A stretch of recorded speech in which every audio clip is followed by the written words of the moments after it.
तर मी असं म्हणत होतो, इथे आपल्या जागृतीच्या कार्यशाळेच्या किंवा सती साधनेच्या या ऑनलाईन सत्रामध्ये, ऑनलाईन मीटिंग म्हणा, ऑनलाईन कार्यशाळा म्हणा, या कार्यशाळेमध्ये अं, येताना, सहभागी होताना, इथं मला एक ॲडमिट म्हणून एक नोटीस येते, नोटिफिकेशन येतं किंवा मेसेज येतो. आणि मग आपण सुरुवातीला ॲडमिट करून घेणं हे माझ्याकडे असते इथे. मी ॲडमिट जेवढे असतील त्यांना ॲडमिट करून घेतो. आणि आपण अशी चर्चा करत होतो मगाशी, की ॲडमिट जरी आपण इथे झालो, जसं शाळेत ॲडमिट झाल्यावर शाळेची शिस्त पाळतो, दवाखान्यात ॲडमिट झाल्यावर दवाखान्याची शिस्त पाळतो, ट्रीटमेंटसाठी, विश्रांतीसाठी आणि बरं होण्यासाठी आपण दवाखान्याची शिस्त पाळतो. तसे इथे जागृतीच्या कार्यशाळेत आल्यानंतर आपल्याला तोच फील आला पाहिजे, तोच भाव मनामध्ये आला पाहिजे, की आपण आता इथे तास सव्वा तास जो काय वेळ आपल्याला मिळतो तो स्वतःमध्ये ॲडमिट व्हायचे. एक तर मी तुम्हाला मीटिंगमध्ये ॲडमिट करून घेतो आणि तुम्ही स्वतःला स्वतःमध्ये ॲडमिट करून घ्यायचे. त्याचा अर्थ सावधान आहे. सावधान दोन अर्थानं आहे. इथं आलो, बी अलर्ट, बी अवेअर. आपण मीटिंगमध्ये आलो, आता बाकीचं काही शक्यतो विषय डोक्यात ठेवायचा नाही. म्हणजे डोकं आपल्या हातात असेल तर, ताब्यात असेल तर. आणि जर नसेल, आपलं मन, आपलं चित्त आपल्या ताब्यात नसेल, तर मग तीच साधना आहे, तीच प्रॅक्टिस आहे. आपलं 90% लोकांचं 90% मन ताब्यात नसतं. 90% लोकांचं 90%, अगदी 99% लोकांचं, 99% लोकांचं 99% लोक मन ताब्यात नसतं. कारण ते हातात नाही. मन हे त्याच्या पद्धतीनंच काम करतंय. ते आपल्या पद्धतीनं काम नाही करत. चित्त त्याच्या पद्धतीनं काम करते, आपल्या पद्धतीनं नाही. काया कायेच्या पद्धतीनं काम करते, आपल्या पद्धतीनं नाही. श्वास त्याच्या पद्धतीनं काम करतो, आपल्या पद्धतीनं नाही. याला दुसरा शब्द आपण वापरतो, अनात्मा. अनात्मा म्हणजे नॉट सेल्फ, म्हणजे आपण करत नाही. It happens. ती नैसर्गिक क्रिया आहे. अनापान नैसर्गिक आहे, काया नैसर्गिक आहे. कायेतल्या सगळ्या क्रिया, सिस्टम्स, मग श्वसन क्रिया असो किंवा रक्ताभिसरणाची क्रिया असो, हार्टचं काम असो, ब्रेनचं काम असो, आणखीन काही किडण्यांचं काम असो, उत्सर्जन क्रिया असो, पचन क्रिया असो, सगळं ब्रेन, सगळं सगळं सगळं जे कायेमध्ये जे चाललेलं जिवंतपणा, जिवंतपणा आपण नाही जिवंत ठेवत कायेला. आपण म्हणतो म्हणून जिवंतपणा नाही तो. आपण जन्मजात जन्मतःच घेऊन आलो. आपल्याला माहिती नाही. आपल्याला माहिती नाही आपण कसे आलो आणि का आलो. आपल्याला आठवत नाही. माहिती नाही, जन्म माहिती नाही आणि झालेला जन्म आठवत नाही. जन्मानंतर काही दिवस अगदीच आपण गाफील अवस्थेत असतो, बाल अवस्थेत असतो.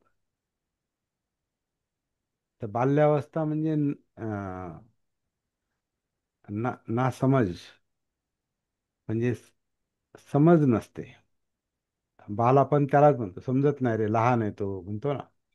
तर लहानपणी लहान त्यालाच म्हणतात ज्याला समजत नाही. तर ती अविद्या घेऊनच आपण जन्माला आलेलो असतो. अज्ञान घेऊनच जन्माला आलेलो असतो. आणि अज्ञानाची अवस्था म्हणजे अनकॉन्शियस माइंड पण आहे. त्याला अनकॉन्शियस माइंड म्हटलेलं आहे फ्राईडने, मानसशास्त्रामध्ये. अनकॉन्शियस माइंड, अजागृत मन, त्याला समजत नाही, पण ते जिवंत आहे. आणि आपण असं म्हणत होतो की ते आपल्याला माहिती नाही. आपल्याला कळतही नाही, आपल्याला आठवतही नाही जन्म, आणि आपल्याला जन्म झालेला कळतही नाही, जन्म म्हणजे काय तेही माहिती नाही. आणि त्याच्या पुढचे जोपर्यंत बाल्यावस्था आहे, ती काय असेल ती, बालक हा बरेच दिवस बालक असतो, परंतु बाल्यावस्थेत पण 3, 2, 3, 3, 4 वर्ष काहीच कळत नाही. आणि हाच फार महत्वाचा पिरियड असतो असं शरीरशास्त्र पण म्हणतं, मेडिकल सायन्स पण म्हणते, की हा जो 3, 3.5, 4 वर्षाचा जो पिरियड असतो ना, ते असा पण एक निष्कर्ष आहे का 3, 3.5 वर्षात तुम्ही जी बौद्धिक आणि शारीरिक वाढ, पुढे होण्याचा जो पाया घातला गेलेला असतो, पाया जो असतो, फाउंडेशन, ते या 3, 3.5, 4 वर्ष, 3.5, 4 वर्षातलाच असतो असं म्हणतात. ती त्याची आयुष्यभरात तेच त्याचं आयुष्यभराचं धन असतं, तीच त्याची आयुष्यभराची क्षमता असते असं म्हणतात. त्याच्यातच पुढे वाढ होते. जे आहे त्या बेसमध्येच पुढे वाढ होते. जसं आपण म्हणतो ना, घराचा पाया, आपण जेवढा पाया रचलेला आहे त्याच्यावरच पुढची इमारत उभी राहते. पाया सोडून इमारत पुढे उभी राहत नाही. त्याच्यावर तुम्ही थोडेसे तुमचे बीम वगैरे वाढवून तुम्ही थोडी हे वाढवता, पण त्याचं वजन पायावरच असतं. ते जेवढा पाया जेवढ्या मर्यादेतला पाया, तेवढ्या मर्यादेतली ती साधारण इमारत असते. साधारण नाही, त्या पायावरच त्याचं वजन असतं. तसं हे 3, 3.5, 4 वर्षात जेवढे आपली बौद्धिक क्षमता, शारीरिक क्षमता, म्हणजे म्हणून ते ज्यांचं पोषण व्यवस्थित झालेलं असतं त्या वयामध्ये, तीच पुढं सुदृढ होऊ शकतात. आणि जी बालकं त्या वयात कुपोषित असतात, त्यांना पुढे मग किती प्रयत्न केले तरी ते नॉर्मल अवस्थेला येत नाहीत. ही फार म्हणजे भयंकर विसंगती आहे ही, जीवनातली फार भयंकर विसंगती आहे. कारण तो जो काळ असतो तो आपल्या हातात नसतो. कारण अनकॉन्शियस माइंड, आपल्याला भानच नाही, त्या त्या त्या वयातलं भानच नाही, त्या वयाचं आपल्याला भान नसतं. त्यामुळे आपलं काय करायचं हे आपल्याला कळत नाही, म्हणजे काय खायचं, काय प्यायचं, कसं राहायचं, कसं, कारण जागे नसतो आपण, सतीमध्ये नाही, जागृत नाही, आणि त्यामुळे कळत नाही. मग काय होतं त्या काळात, काय होतं, आपल्याला इतर लोक जसे वाढवतात, जसं जे काही खायला प्यायला देतात, जसं आपलं वातावरण असतं, जसे आपल्यावर संस्कार होतात, तेच आपले आयुष्यभराच्या सवय असतात. थोडंसं आपण स्वतःकडे ज्याने त्याने जर डोकावून पाहिलं, तर मी माझ्यावरून म्हणतो, मला लहानपणी ज्या गोष्टी खायला आवडत होत्या त्याच मला आजही आवडतात. उदाहरणार्थ गोड, त्यामुळे गोड खायचो ते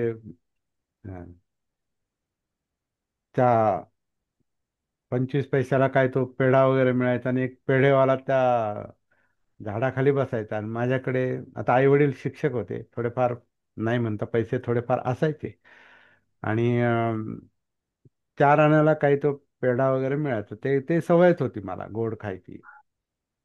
आई वडील पण आणायचे घरी, विशेषतः आई आणायची जिलेबी वगैरे.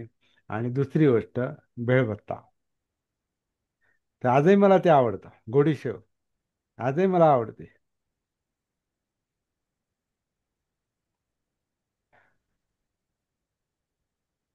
सुनंदा शेतकऱ्याची मुलगी आहे, आणि त्यांच्या घरी संत्र्याची बाग, पेरूची बाग आजही आहेत. तर तिला त्यावेळेच जी सवय आहे ना, तर ती घरात फळच आणणार ती, आणि मी बाहेरून आलो का भेळच आणणार, किंवा गोडीशेव आणणार, किंवा गोड जिलेबी आणणार. तर मला जे आवडतं ते मी घरी आणणार, तिला जे आवडतं ती दारावर घेणार किंवा येताना घेऊन येणार.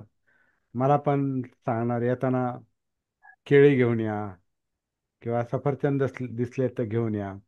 मला माझी माझी कधी तिकडे ओढ नसते. त्याचं मुख्य कारण असं आहे की माझ्या मनावर जे ते बालपणचे जे संस्कार झालेले आहेत, तीच माझी आवड निवड पण ते पुढे राहते. नंतर आपण त्याच्यात काही वेगळं गोड खाऊ शकतो.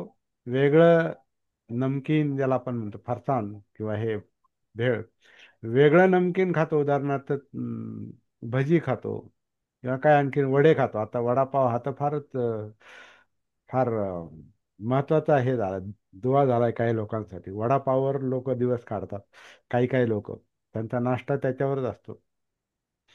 विशेषतः ज्यांचा घरात नाश्ता होत नाही, तर मग त्यांना बाहेर पडले का मग काय काहीतरी भेळ खाणार, मिसळ पाव खाणार किंवा वडापाव खाणार. तर त्याची सुधारित आवृत्ती आहे. त्या तेलकट खाण्याची ही सुधारित आवृत्ती. तर तीच आवड असते. तो सांगण्याचा मुद्दा असा आहे की आपल्याला जे लहानपणचे जे हे असतात, ज्या सवयी असतात, त्या आपल्याला अजूनही पण आपल्याला माहिती नाही, ते आपण असंच का हेच का खातो, इकडंच का मन जातं. ती जडणघडण आहे त्यावेळेची. म्हणून ते असं मेडिकल सायन्सही म्हटलेलं आहे, तुमची लहानपणची जे काही वळण असतं, संस्कार असतात, पोषण असतं, ते पोषण तुमचं ते तो तुमचा पाया जो असतो पोषणाचा, खाण्यापिण्याचा, इवन विचार करण्याचा किंवा मानसिकता पण, जर त्या काळामध्ये जास्त पेनफुल यातनादायक मानसिकता असतील, तर त्याचा पुढे परिणाम अगदी अगदी म्हातारपणापर्यंत टिकून राहू शकतो. माझ्या पुढे इथलं एक उदाहरण आहे आणि ते म्हणजे सांगोल्याचे कसबे आपल्या मीटिंगमध्ये उपस्थित आहेत. मला त्यांच्या त्या घटनेचा माझ्यावर पण परिणाम झाला. का लहानपणी त्यांना ते मध्ये आपण बोललो त्याच्यावर, की त्यांना जे ते बोर्डिंगमध्ये असताना ते बाबासाहेबांच्या बोर्डिंगमध्ये होते सोलापूरला. आणि बाबासाहेबांचे कार्यकर्ते दादासाहेब गायकवाड जेव्हा नाशिकला वारले, तेव्हा त्यांच्या बोर्डिंगच्या मुलांना तिकडे घेऊन चालले होते. आणि ट्रेननं चालले होते आणि त्या ट्रेनमध्ये खूप गर्दी होती. हे लहान होते. मी तुमच्या वतीनं बोलतो बरं का कसबे साहेब, मुद्दाम म्हणजे मोजक्या शब्दात सांगतो, मला जेवढं माहिती आहे ते नंतर तुम्ही त्याच्यात करेक्शन करू शकता. पण याच्यावर आपण अनेक वेळेला बोललो आणि माझ्यावर पण त्या घटनेचा चांगलाच एक प्रभाव पडला की अशी पण मानसिकता बनू शकते. तर त्या ट्रेनमध्ये इतकी गर्दी होती की त्यांना त्याच्यामध्ये शिरता आलं नाही. पण सगळ्याच मुलांना त्या गाडीमध्ये कोंबायचे अक्षरशः.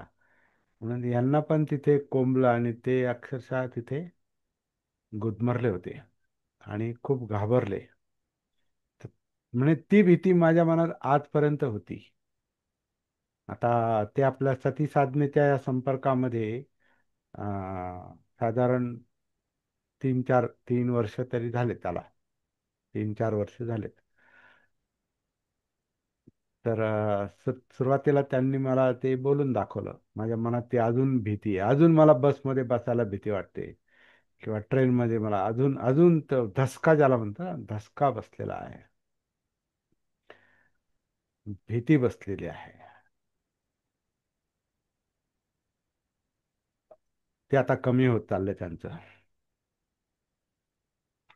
किंवा बरचसं कमी झालंय. पण त्याचे साईड इफेक्ट होतात. शरीरावर त्याचे साईड इफेक्ट होतात. म्हणून ते आपण लवकरात लवकर त्या मानसिकतेतून बाहेर येण्याचा प्रयत्न केला पाहिजे. सती जागृतीचा त्याच्यासाठी खूप चांगला उपयोग होऊ शकतो. हा माझा स्वतःचा अनुभव पण आहे.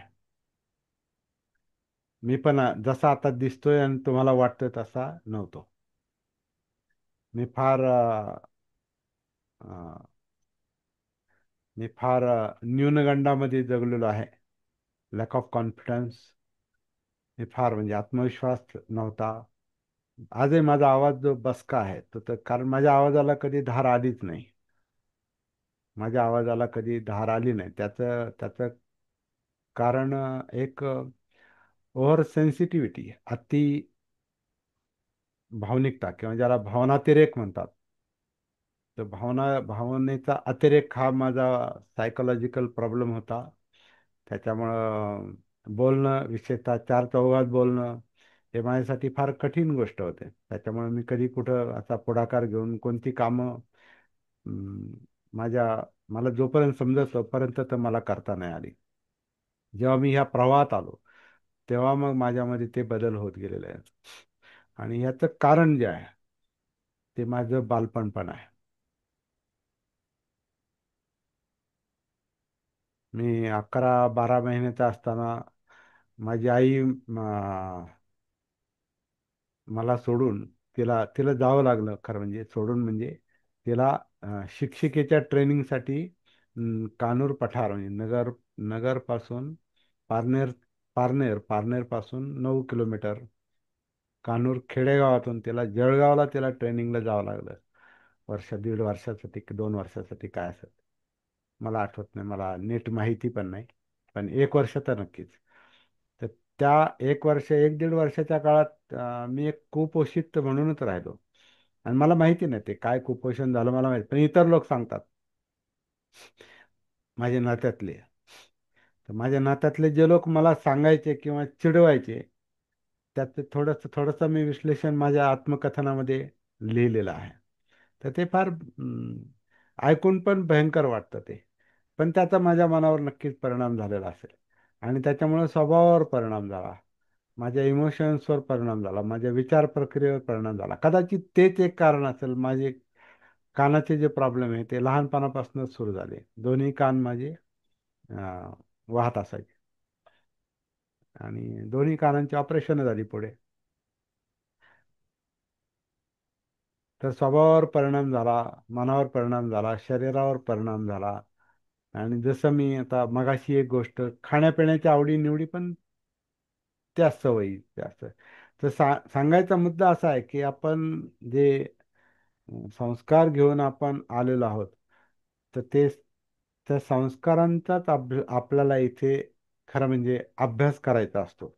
आपला मुख्य उद्देश हा जागृतीच्या कार्यशाळेचा आपल्या जीवनाचं अवलोकन करणं, निरीक्षण करणं, परीक्षण करणं आणि आपलं चित्त पाहणं, आपलं मन पाहणं म्हणजे संस्कार पाहणं, आपलं वर्तन पाहणं, सवयी पाहणं, भावना पाहणं, विचार पाहणं आणि सगळं जीवन हा आपला इथला विषय आहे. सतीचा विषय, जागृतीचा विषय कोणता? आपलं जीवन. का? तर त्या जीवनामध्ये प्रॉब्लेम आहेत, समस्या आहेत. ज्याच्या ज्या समस्या असतील त्याने ते पाहायचं आहे. माझी समस्या ही तुमची समस्या नाही. तुमची समस्या, तुमच्या सगळ्यांच्या समस्या ह्या माझ्या समस्या नाहीत. ज्याची त्याची समस्या, प्रश्न वेगळे वेगळे आहेत, कारण जीवन वेगळं आहे.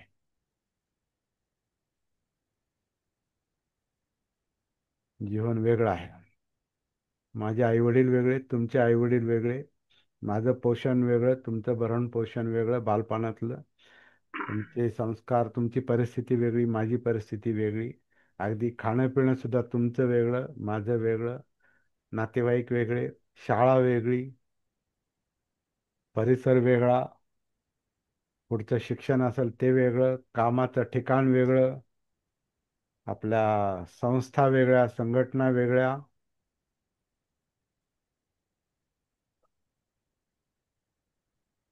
आता इथं भाषा वेगळी नाही, दुसऱ्या भाषेतले इथं नाहीत, पण कधी कधी आपल्या या मीटिंगमध्ये, कार्यशाळेमध्ये उत्तर भारतातले काही लोक असायचे पूर्वी, ज्यांच्यासाठी मी हिंदीमध्ये कार्यशाळा घ्यायचो.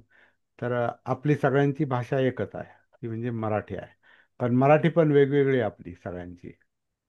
आता मस्के त्यांची बीडची भाषा वेगळीच बोलतात. आमचं काही तुमचे मनमाडकरचे तुमची मराठी वेगळीच आहे. धुळे जळगावकरची ती मराठी वेगळीच आहे. आमची नगरी वेगळीच आहे. नगरी भाषा वेगळीच भाषा आहे. सोलापुरी वेगळीच आहे. नांदेडवाल्यांची वेगळीच आहे मराठवाड्याकडची. आणि मला जेवढे इथे दिसतात त्यांच्याकडे पाहून मी बोलतो इथे. वेगळ्या भाषेतले कोण म्हणजे असं जवळपास ते हेच आहे त्रिभुवन, ते त्यांची संमिश्र, ते नाशिक आणि नगरची संमिश्र हे आहे ते. मुंबईकडे. मुंबईकडची संमिश्र भाषा आहे ते. बंबईया हा, मराठी, बंबईया ते, हिंदी, बंबईया असं ते कधी त्यांना. कधी विदर्भातील शब्द माझ्या बोलण्यामध्ये येतात. हो, कधी हा कधी. तुमची खास विदर्भीयन. तुम्हाला तुम्ही मुंबईचेच असल्या समज तुम्ही, त्यामुळं मी मुंबईचं वेगळं नाही, नाव पण घेतलं नाही, पण बदल मुंबई. झाला सर. हा, बोलण्यामध्ये खूप बदल झाला. बदल झाले, तुम्ही मुंबईकरच झाले कम्प्लीट तर. बदल. हा. हा, तसं काय काय काय काय वेळ कसं असं हे तुमची तिकडची येत नाही, ते नाही का. नाही नाही नाही, ते ते बदललं आता जवळजवळ विसरलो मी ते. विसरले, ती भाषाच विसरले. तर आपली मनाची जडणघडण, आपली जडणघडण कशी होते त्याची ही उदाहरणं आहेत, आलं का लक्षामध्ये. तर आपण अं, जेव्हा इथे आपण ऍडमिट होतो, तेव्हा स्वतःमध्ये पण ऍडमिट होतो आणि हे सगळं बघायचे. आणि कसं बघायचं, तर सती, सती हेच माध्यम आहे, दुसरं माध्यम नाही. जागृती, हे जागृतीच्या आधारे, सतीच्या आधारेच आपल्याला ते पाहता येतं. पण ते डायरेक्ट उतरता येत नाही. का? तर काया, जाणीवा, चित्त म्हणजे भावना, विचार, वर्तन, बोलणं, पाहणं, ऐकणं, गंध, चव, स्पर्श, सगळं सगळं गुंतागुंत आहे. हे सगळे गुंतागुंत आहे. त्यामुळे त्याची सती आपण म्हटलो आता ठेवायचे मला, सगळ्याचं भान किंवा जागृती, तर ते होत नाही लगेच. कायेमध्ये उतरणं लगेच होत नाही, कारण कायेमधलं चित्त हे पांगलेलं आहे, भटकतं. फंदरंग चपलंग, चपळ आहे, ते गतिशील आहे. विचार आणखीन गतिशील आहे, सुपरफास्ट गती आहे विचारांची. ही इलेक्ट्रोकेमिकल प्रोसेस आहेत, काय म्हणतात, विद्युत रासायनिक प्रक्रिया आहे ती. ही फार सुपरफास्ट आहे. आणि त्याच्यामुळे ते आपल्याला, आपणच आपल्याला सापडत नाही. आपलाच आपल्याला बोध होत नाही. आणि तो आपल्याशिवाय दुसरा कोणी करू शकत नाही. ते काम आपल्याशिवाय दुसरं कोणी करू शकत नाही, म्हणून ज्याला त्याला ते करावं लागतं. म्हणून अत्तदीपभव. स्वतः स्वतःला पहा, स्वतः स्वतःमध्ये उतरा, स्वतः स्वतःमध्ये जागृत व्हा, स्वतः स्वतःला काय म्हणतात, बेटासारखं बनवा, द्वीपासारखं बनवा. हे जे बुद्धांचे संदेश आहेत, हे याच्यातला अर्थ लक्षात घेतला पाहिजे. आपण